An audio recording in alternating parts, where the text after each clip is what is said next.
Here are some basic terms to help you navigate through the diverse gender-related vocabulary. Please keep in mind that these definitions should not be used as a way of putting people into boxes, but rather to establish a common base to ensure a collective understanding of the terms.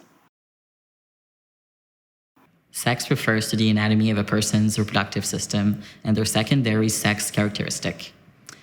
Sex also has a legal aspect since every child is assigned a sex at birth. In Quebec, like in many other places in the world, this marker appears on someone's official ID. Gender identity is our deep sense of self. Whether it's feminine, masculine, a mix of the two, neither, or any other variation on the gender spectrum. It is also the words that a person uses to describe themselves, such as woman, man, non-binary, agender, and so on. Gender expression is the way we present our gender identity to the outside world, whether it is through our behavior, our clothing, or the way we wear our hair. However, gender expression is not a good indicator of someone's gender identity, but their self-identification is. Sexual orientation refers to the emotional, romantic, and/or sexual attraction, or total or partial lack thereof, to one or more individuals. For example, gay, lesbian, heterosexual, asexual, and so on. A trans person is a person whose gender identity doesn't correspond to their sex assigned at birth. For example, a trans man was assigned female at birth, where a trans woman was assigned male at birth. Unlike a trans person, a cisgender or a cis person is an individual whose gender identity corresponds to the sex assigned to them at birth. In this sense, a cis person, for example, is a person who was assigned female at birth and who self-identifies as a woman. Non-binarity refers to the existence of more than two gender identities. In this sense, a non-binary person will self-identify this way in order to assert their identity outside of the social parameters of the man-woman binary.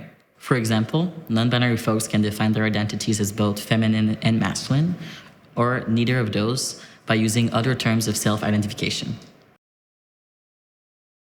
Gender-creative children express their identities in ways that differ from socially prescribed gender stereotypes of women or men. However, these kids do not necessarily self-identify as trans, nor is their creativity an indicator of such self-identification in the future. A transition is a journey that someone takes to live and affirm their authentic gender identity. This transition can take many forms: social, legal, and/or medical.